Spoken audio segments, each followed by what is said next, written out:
Hello, my name is Cristi McGowan, and I am a real estate broker and owner of the boutique real estate company, Waco Home Team, serving the greater Waco, Texas community.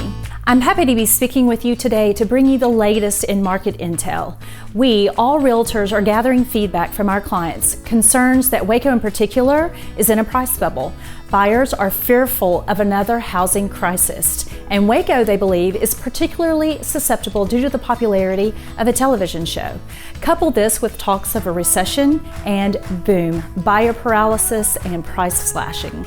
In reality, the growth of Waco follows along more closely with the macro economy or the national market. So, our market research partners at Keeping Current Matters have formulated this data to help you move forward with confidence. First, the Wall Street Journal and their 30-plus staff economists have issued this recent statement.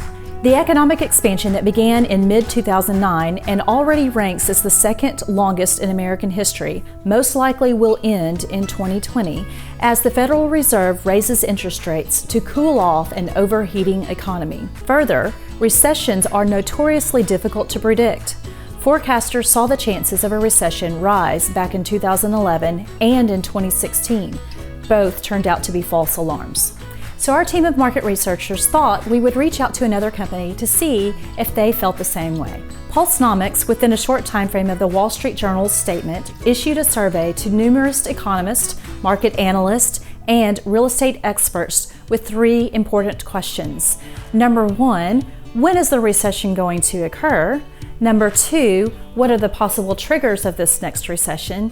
And number three, what is this going to do to home prices and interest rates? Before we talk about the results of that survey, it's important to stop and define exactly what a recession is. A recession is a period of temporary economic decline during which trade and industrial activity are reduced, generally identified by a fall in GDP in two successive quarters. So while this word recession is generally regarded as negative, it doesn't imply that the conditions are tragic.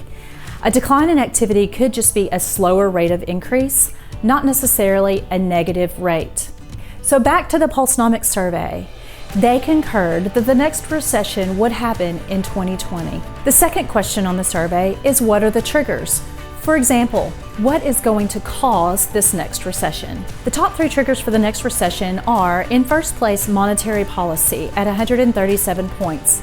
Second up, trade policy with 71 points. We're certainly hearing a lot about this on the news. Third was the stock market correction at 69 points. And way down at number 9 is the potential for a housing market crisis. So let's now compare 2008 to 2018 to illustrate why then is so different from now. On the next slide, you see, for years prior to the housing crisis, the availability of credit was unchained. Just about anyone could get a loan. Contrasting sharply with today's standards, which are, as you can see, too strict, leaving a large market of credit-worthy buyers unserved. Because of these loose lending practices, you'll see on the next slide where foreclosures started to increase, starkly so in 2007 and rising in 8 and 9. Moreover, inventory levels were at all-time highs, with home builders showing an extreme surplus and move-in specials of $500. So we can already start to see that then was very different from now, and that it actually was the housing crisis that triggered the recession of 2008. Mark Fleming, chief economist at First American, agrees and says, if a recession is to occur, it is unlikely to be caused by a housing-related activity, and therefore the housing sector should be one of the leading sources to come out of the recession. So back to the survey and question 3, what will happen to home prices and interest rates? Because now that we know that a housing crisis is highly unlikely, we want to know what to do, how to plan. Should we sell? Should we buy? My KCM research team looked into the Pulsenomics survey responses and considered a statement issued by another highly trusted residential housing market expert, the Z Report, which says, while economic activity appears to have accelerated so far in 2018, some prominent economic forecasters have become more cautious about growth prospects for 2019 and 2020. All told, while solid, long-term demographic underpinnings support our positive fundamental outlook for housing, in the event microeconomic headwinds surface, we would expect housing transaction volumes and home prices to weather the storm. So my research team thought, yeah, this is great news, but let's look back at the last 50 years and 6 recessions to see exactly what happened, and this is what they found.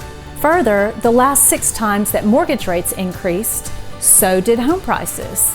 So I hope you're feeling a lot better now about what actually is not going to happen in the market. But still, what about the current price slashes? While the Feds increase rates to cool off the overheated economy and the recession approaches, equity gains or appreciation will slow down. Not be negatively impacted, but slow the rate of increase. So, as home prices are returning to pre-2016 craziness, and that seems like a reduction, it's really more of a correction. Bottom line, number 1, this information is going to take some time to filter its way through the market. Second, over the next year or 2, it will still be a great time to buy, especially if you're renting. As interest rates rise, your purchasing power decreases. As appreciation continues to gain, rental rates will definitely go up. If you are a seller, know the local market and the national market. Be sure to price conservatively and ultimately be patient. Thank you so much for your time and watching the video today. I certainly want to thank my research team at Keeping Current Matters. I appreciate any comments or questions that you want to enter below. It's been my pleasure.